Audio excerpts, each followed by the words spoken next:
Shoe Tree by Amelia, published by Walrus Books and Pigmean Boat Public Company. Tim lived in a suitcase. One morning, when he woke up, he realised one of his shoes was missing. He couldn't find it anywhere. He wondered if it might have flown away. He asked several people if they had seen it, but nobody had. He then asked old Mrs. Gray. "I'm sure you'll find it in the shoe tree," she said. Mrs. Gray told Tim how to get there, and he hobbled away. To get to the shoe tree, Tim had to go through the town, catch the bus to the river, go over the bridge, through the wood and over the hill. But just as he stepped on the bridge, he heard a growl. A troll appeared from under it. "If you want to cross my bridge, you have to answer this riddle. Animals don't wear them, but girls and boys do. They come in twos, which rhymes with shoes." Tim cried out, and the troll allowed him to continue his journey. Tim walked through the wood.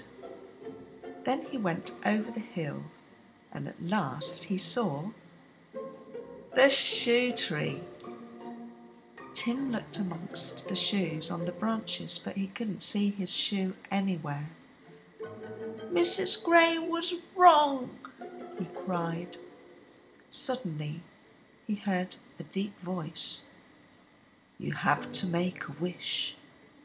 "Who's that?" asked Tim in a bewildered way. "I'm the shoe tree." Tim smiled and made a wish. "Oh, please, Mr. Shoe Tree, I want my shoe back." "Well, Tim, sleep under my branches and tomorrow you'll have your shoe." Tim fell asleep. In his dreams, a pair of wings brought his shoe back. Next morning, Tim found his shoe. It was hanging from a branch, and then the tree granted him a second wish. "If only I could fly," he thought. He closed his eyes and made a wish. Tim opened his eyes, and there, by his side, was a rocket. He climbed in, and up it went.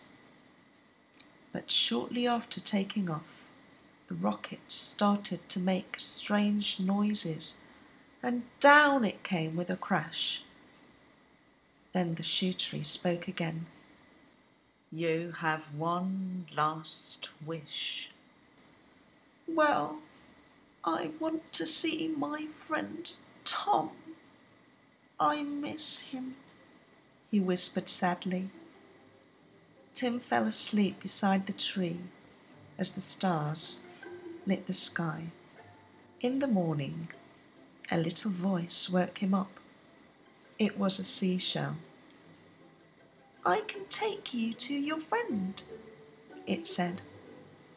He put the seashell to his ear and heard the calming sound of waves. Tim found himself floating through the air and, guided by the seashell, came to a nearby beach. And there, sitting by the edge of the water, was his friend Tom. "Hello, Tom. What's the matter?" asked Tim.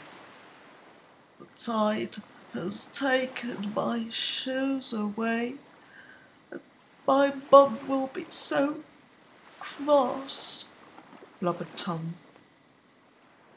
"I know where your shoes might be," said Tim.